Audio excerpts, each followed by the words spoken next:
Hi everybody, this is Nick. I come from Formula Racing Vietnam, and recently I was part of the organizers of Formula Racing Vietnam. And today I have the pleasure of sitting with our champion for the four-stroke sprint competition from our recent competition, the International Karting Cup 2024. This is Nguyễn, Hoài, Anh. Hello everyone. Ben, how are you doing? I think I'm doing great so far. The school year's been pretty busy, but I'm still very happy from my win at the IKC. So even though it's been a few weeks, I'm still sort of feeling that excitement, that adrenaline from it. Just thinking about it. I'm someone who's always enjoyed like vehicles and racing, and to have an opportunity to race and actually like explore my passion in a more physical way, and sort of meet new people and people who also have like the same interest in racing as I do. It's really been great. And so I really like to thank you and the people at Formula Racing Vietnam for organizing the event. Thank you, and thank you for joining. I mean, what a win, I have to say, right? So Namang, you did talk a little bit about the start of your passion. So tell me a little bit more about yourself. Like, where did you study, and how did this? Did you have like a core memory of when your passion in racing started? So my name is Ben again, and I was born in 2009. I'm currently studying in International School of Ho Chi Minh City, so ISHMIC. And so I wouldn't say there's any like exact moment that I started enjoying like cars and racing, but I think it was always sort of just there. Right. My dad, he's a big car guy. He has a lot of like vehicles, and like he has a motorcycle collection somewhere, and so it's sort of in my genes to sort of enjoy cars and vehicles. As a kid, I've always played with toys like Hot Wheels, and like played games like Forza Horizon. Yeah, great game. And so I've always enjoyed cars and racing, but I've only recently got into like serious like racing and motorsports. I think it was 2 years ago maybe. I discovered like Formula One.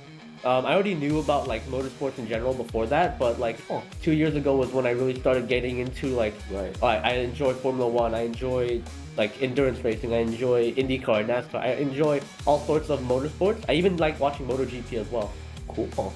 So I've had like a huge passion for motorsports ever since then. Right. And recently I only started getting into karting this year actually. Okay. So it's a bit of a long story, but over the summer, there was a program at UCLA, there's a college in the United States, where they offered like a summer program where students who enjoyed like engineering as well as motorsports could get together and work as a team to build a go-kart and design and like race them. And I thought that was like a really fun idea, so I signed up and I went for, I think it was 3 weeks or so. I have a shirt from it here. Cool. Maybe That's such a cool shirt. Let's have a look. It's like it's basically a poster of our go-kart design. Yeah. And we were, I guess, like fastest or second fastest. It was very close. Yeah. But like what I learned from it was that I really enjoyed like racing and engineering and working as a team with other people. And so after that, I started really focusing on researching like engineering, motorsports, like how do I get into this industry. But briefly, I also discovered a global city. They had the go-kart track there recently opened as well, and a lot of my friends had gone, and they told me I should go too. Yeah. So I went and tried, and I found out that I was actually like pretty good with the go-kart. Not like insanely talented, like beating all the records, but still, I think I did set a month record on one of the karts. And so I realized, I actually really enjoy driving as well. And so I also had a simulator set up, like a very, very simple simulator setup, where basically like it's just like a steering wheel and pedals attached to a computer, where I can sort of just play and drive cars. But it feels like you're driving. Computer. Yeah, it feels like you're driving. And so I played that a lot as well. Okay. And so I think that's really where my interest in go-karting really like bloomed. Right. And so now I'm sort of considering maybe like a career in motorsports as either maybe a driver if that's possible, or like also an engineer. So that's why I've been studying a lot of physics, math, all that complicated subjects, so that I could apply to an engineering school like Purdue or Georgia Tech and maybe sort of get into that industry of motorsports. So we can say that you've always had this passion because it was, something that you've always grown up around, right? From your dad who likes cars and motorcycles, and you've been playing with a little bit of like the toys when you were kids, and then you really found your spark. Then it really kind of ignited when you went to the UCLA camp, right? Yeah. And that's when you realized like, wow, I want to do this. I want to pursue something like this, right? Yeah. It's really cool. I think the best thing to hear about when talking to all these motorsport enthusiasts is that it's something that we've always grown up around us. We've been in vehicles. We see speed all the time on television, in movies, but what really brings us to a whole new level is that we would dedicate our time to it. And you mentioned a lot of the competitions like Formula. You listed out a lot of different categories: Formula, karts, Indy, NASCAR, and even MotoGP. Do you have like a favorite one? I'd say in terms of just the one I spend the most time watching, it's definitely Formula One. Formula One. I think that's the answer for a lot of people. It's definitely the most popular motorsport. But I'd say I actually don't enjoy watching Formula One as much as I do MotoGP. Because in MotoGP, the bikes are so small, and like I always found the riders are completely insane with what they do. Yeah. They're like inches away from each other, like standing up on basically a metal rocket. Right. And then they're like making these crazy moves down the inside and next to each other and stuff. And so I always found that like incredibly fun to watch. So while like I enjoy, I guess, Formula One and like car racing sports as like just something I'm much more interested in on like a technical level and driving level. But like in terms of what I like to watch when I want action and like entertainment, then I'd watch bike racing like MotoGP or like super bike racing in the UK. Yeah, that's great. So like how to say this, Formula racing, it's definitely one of the most popular sports out there. And yeah, I understand, it's there's not a lot of overtakes, everybody's kind of like falling into position after lap 12. Yeah. Whereas MotoGP, right, there's like an overtake every single lap, and that's very true. The amount of space that you are given in order to overtake is very small compared to what Formula is allowed. So yeah, it brings more excitement, it brings more entertainment, right? Yeah. Cool. Do you have a favorite team with Formula? I think Formula One, it's hard to pick a favorite team because there's such like a big, like, it's almost tribal between the fans. Yeah. I'm someone who likes to enjoy just like the racing in general and seeing what all the teams do. Yeah. So currently I'm rooting for Williams because I've always been a fan. I read Adrian Newey's book about like how he used to work at like Williams and stuff, and I've always been a fan. I like how their cars look. I like the blue. Yeah, you like the blue? And so I was always kind of sad that like Williams are kind of like at the back now after like such a dominant like beginning. But like I'm still rooting for them. I'm still hoping that Carlos Sainz can bring them to sort of success. Yeah. And I mean, it's been great so far. Like they've been improving ever since they got Franco Colapinto. That's correct. Yeah, they've been racking up points, and they're definitely one of the biggest underdogs now that McLaren is no longer the underdog. Yeah. They've got to have a new underdog. So Williams were very, very good back in their prime days, and now they're working up to it. I think they will be able to. But glad to hear that you're a Williams fan. Nice. So let's talk a little bit more about the International Karting Cup.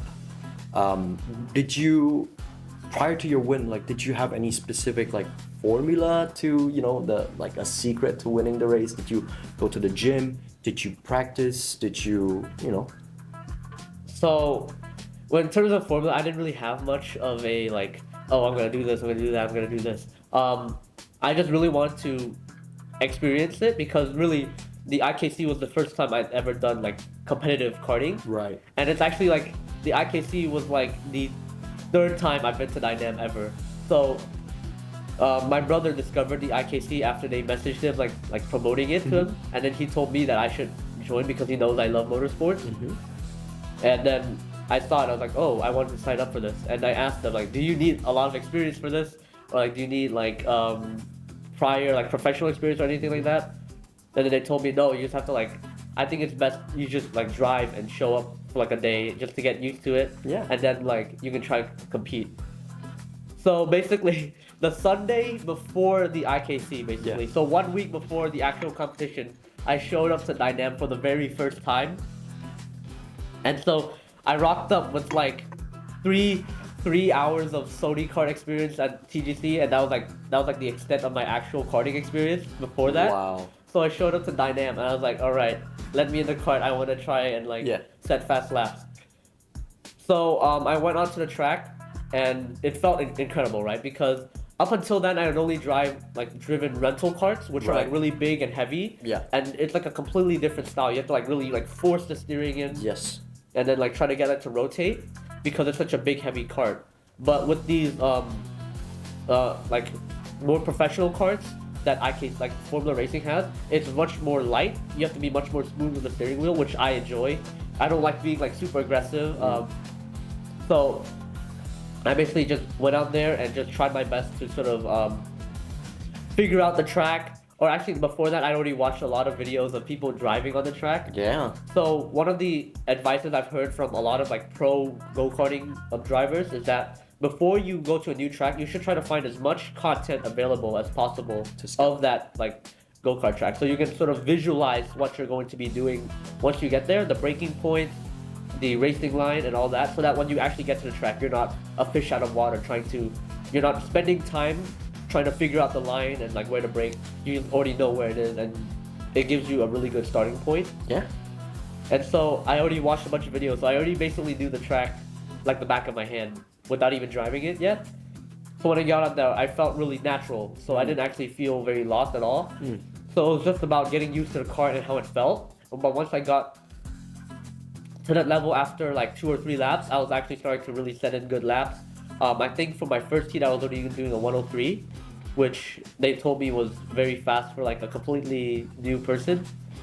And so I just kept doing laps. Like I did 3 heats, and at the end of them, I could do like a 102 as well, which was quite good. And so really, that first practice lesson was just to get me used to the kart, what I'm going to be experiencing, how my body's going to feel. But the most valuable lesson I learned from that was that my body was not used to karting yet. And so after like the first few heats, I was already really tired. I was already like nauseous for like motion sickness, because I was not used to like the sort of movement. And so I was sort of mentally preparing myself for the next race. Like, okay, I need to prepare what I eat first. I have to prepare like my body to make sure that when I actually start racing, I don't feel tired and I can actually make it to the end. And so my mom is like a big expert in like food and like health. And so I asked for her help to make sure like I could prepare my body and prepare my mind for the upcoming event. And so I ate properly and I slept properly, and I also worked out. So not a lot of gym working out, but I do martial arts. And so martial arts is a good way to get your body prepared. Yeah. And also a little bit of working out at home just to get my body used to like moving around and get my strength up. Yep.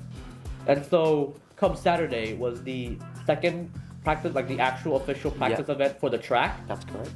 And so when I got there, it was a wet track, so it was a bit different. But I was spinning out a lot, right? Because of the wet track, so I wasn't used to it. So I was spinning out a lot. But most importantly, I realized I could actually run for a really long time now because of the preparation I did before. Yeah. So the first time I rocked up, I was not prepared. I didn't know like really what it was like. I just came like with whatever I had and I drove. And so because of that, my body wasn't really prepared. Used to it, right? Yeah, so I was like getting nauseous. I couldn't like finish all the laps. But now, after I prepared myself mentally and physically, come Saturday before the event, I was driving like for like multiple laps straight, setting consistent lap times. And so I became much more confident for the actual race event. Yeah. And so the most important part of that Saturday practice was realizing that my body was prepared now, but also learning that new layout, because the IKC takes place in a different layout from what they usually run. Yeah. And so the most important part was getting that part where it's like a hairpin and then up to that long right-hander. Yep. Before the chicane. Yep. That's a very difficult part. Yeah, I feel like it's the most difficult part to sort of get consistent with, because there's not a whole lot of like marking for where you should brake. You just have to That's find correct. your There's own no like reference. yeah, you just have to find your own line. Yeah. And it's such a wide part of the track as well. Yeah. So you have to make sure you get a good line while also making sure no one's gonna send it down the inside. That's correct. And so I spent a lot of time trying to refine my line through there. And it was wet, so it was really difficult because you have to take a slightly different line this time. Yeah. But as I got more dry, I got more confident and I got a lot faster as well. So by the end of the day, while the track was still a bit damp, I was setting like consistent 105s, 106s. And so I realized that like, okay, for the Sunday practice, I'm going to try and set consistent like 104s because the track will be drier then. And so I just want to set like 104s consistently so that I know that my race pace is there. Yeah. So yeah, come Sunday, I was continuing to watch like videos of people racing there. Like, okay, you can overtake here, you can do this there, and so I was confident with my racing line, and I was kind of confident with like knowing the track. I know I can be fast on it. Now it's just a matter of like actually racing people. Yeah. And so, come that day, I think it was practice before the actual event. I got out there and just drove like crazy, as many laps as I could, as fast as I could, just consistent, no slowing down, nothing. And I think on the first practice, I was doing like a 104, 104, 104, 104, 104. Very consistent. Yeah. And so, now that I had the consistency and all of that, I knew I was prepared for the actual race. Right. Wow. Thank you for sharing. I mean, it sounds like a lot of your secret to winning this cup, or how you've been preparing yourself for it, is actually, yes, it comes down to preparation, right? You've prepared yourself, you've trained your body, you have been eating the right things, and you've been sleeping at the right time in order for your body to get a good rest before the competition, right? And then I'm also hearing a lot of research. You've been actively just looking at videos to understand the track, to get that visual advantage, even though it cannot teach you how the kart would feel or how the steering would react, but you could actually already visualize, okay, this is where I brake, this is where I turn in, this is where I give way, this is where I can overtake. That's a lot of research. So props to that. That's really nice to hear, because I think a lot of people, when they really go into the sport blindly, they would go in blind. But you have the initiative to look at videos, to look at you do all this research material in order to I'm confident that I can have a chance at winning, and I'm confident that somewhat I can take the cup. And here you are, you've taken the cup home. Oh, congratulations on that. Thank you for sharing. Actually, I just want to point out to our viewers that so what Ben was sharing about between Dynam and the Global City are two different types of karting. We have rental karting, which is more like Global City, right? You said the cart is bigger, it's a little bit heavier. You see, like they have seat belts, they have like the big roll hoop, there's a big metal bar behind you.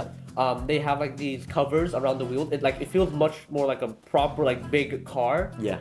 And then while the Formula Racing cart, it's much more like a Formula One car where it's like bare bone, right? The wheels are open, there's no seat belts, there's no roll bar. It's just you and like a 200-pound sled with a big engine attached to it. That's correct. So yes, Global City has what you call rental carts, and all of that, like the things that you mentioned, seat belts, roll bar, that's all designed for safety measures. And then you also have, the protective barrier around the wheels, so that, when you have any incident, or if you were to touch with anybody on the track, it would not result in, your cart flipping over, like or damage. maybe, exactly, any serious injuries or damage. Whereas at Dynam, and more specifically at Formula Racing Vietnam, we, as the name says, we pride ourselves in a formula-based karting experience. So what does that mean? That means open wheeled format. We don't have any protective barriers between our wheels, and that's one to minimize the weight so that your kart goes faster, right? Yeah. The kart in Dynam, how do you think performs to the kart in Global City? I think it's much faster. I think they're both 4-stroke engines, so like they sound kind of similar, but like the weight is huge. With these Global City karts, you have to like brake not hard enough to lock up and brake really hard, and then like yank the steering wheel Yeah. into the corner to get that whole car rotating. But for like Dynam, you can brake a little bit hard to get that initial lockup, little bit of turning, car rotates very smoothly, and then you just sort of hold the steering wheel, like Yeah. try to straighten and control the throttle throughout the corner. Yeah. And so it's much more different. It feels, like I said, I think it's very comparable to like comparing a road car driving and like compare like a Formula One car driving. It's Right. it's much more different. It feels like you're driving a GT car with the Sony car. Yeah, something like. Like it's like really like hard braking, Yeah. really heavy. Yeah. But with the Formula Racing Vietnam cars, it's much more like a open wheel, like Formula 4, Formula 1 car. Yeah. Where you have to be much more gentle, much I guess like it's hard to explain, but you have to be much more gentle because the car is much more lighter. It's It more reacts- sensitive to Yeah, your but- inputs. It reacts much more sensitively. So like when you turn, it's like only a tiny bit, right? Yeah. Cool. Thank you for sharing. Yeah, those are the two types of karting, everybody. This is mainly for our new viewers who are not in the sport yet and they want to learn more about it. So yeah, thanks, Ben. Allow me to just transfer onto the next topic of discussion, which is more going to be about the challenges. I'm sure that you've been met with many obstacles, even during your preparation, even during your all the days leading up to the race. But tell me a little bit about the obstacles that you faced when you were actually seated in the cart while the AKC was happening, during your qualifying run, during your practice run, or even during your finals run. What are some really big obstacles that you think that you really learned from it? Right. So I want to start off with the struggle that I had in the first practice on Saturday. I think Nick was there to see it, but it was a rainy track, so it was like really wet. And so when I came out there, I was not confident in the braking. And so because of that, every time I brake, the car would just lock up and I would like spin around and not really an accident, like go into gravel or like lose a lot of time. And so that sort of damaged my confidence, like okay, maybe I'm not really good with the brakes yet. But I kept that as a learning experience. So I need to learn better how to drive in this weather, but also have to be more confident and consistent with my braking, because I think that's the most important part of driving. And then after that, when I got a bit drier, it was like I was fine, I was running fine, no accidents. But then I realized one of the other competitors, Mr. Tan, was a bit faster than I was, and so I realized, okay, he's going to be my competitor, as well as Kang, because Kang's lap time is also very similar to mine. And so I realized those two will be my main competitors during the race. And so come Sunday, after I did a few practice laps, it was time for qualifying. And so my plan for qualifying was that, okay, maybe I'm not as fast as Mr. Tan, but I know that I have the straight line speed. And so I basically decided to sit behind a few other drivers during qualifying and just get that slipstream down the straight. Because the thing with Dynam circuit is that it's not like, unlike a lot of kart circuits where it's really short and tight, Dynam circuit is really wide and there's a huge straight down there. You can gain a lot of time with just slipstream. And so slipstreaming, for like people who aren't familiar, it's basically when you have a car running in front and it's going really fast and you have another car behind it. And basically what the car in front does is that it punches through the air so that the car behind doesn't have as much air to fight through as it drives. And so because of that, the car behind tends to go much faster than the car in front. And so basically I utilized this to I basically stayed behind a car far enough so that the slipstream wouldn't let me pass them, but like just close so I could get that boost down the straight. And then throughout the lap, I'll just stay behind them, do my lap, hope that they weren't slow enough, like too slow to like impede, but just stay behind them and get that slipstream throughout the entire lap. And so because of that, I was able to get like a really solid qualifying time. Still not fast enough for to get pole position with the Tan, who's like really fast, I think. But it was good enough for second position. And so during the race, the first big issue was the lights, right? I was not used to how the IKC did their lights. Basically, at the start of the race, there's lights to indicate when the driver should go. So normally in racing, it would be 5 red lights Yep. in a row, and it would like light up 1, 2, 3, 4, 5, and then it would off. turn off. And when it turns off, that's when you're supposed to go. But with the IKC, I think what they did was that they had just all the lights on at once, and then it would turn off. So I didn't know. I thought the turning off was that it was starting the count for the red light, but I didn't realize that was when you're supposed to go. So I had like a really bad start, and I was overtaken by Kang, who was in 3rd place.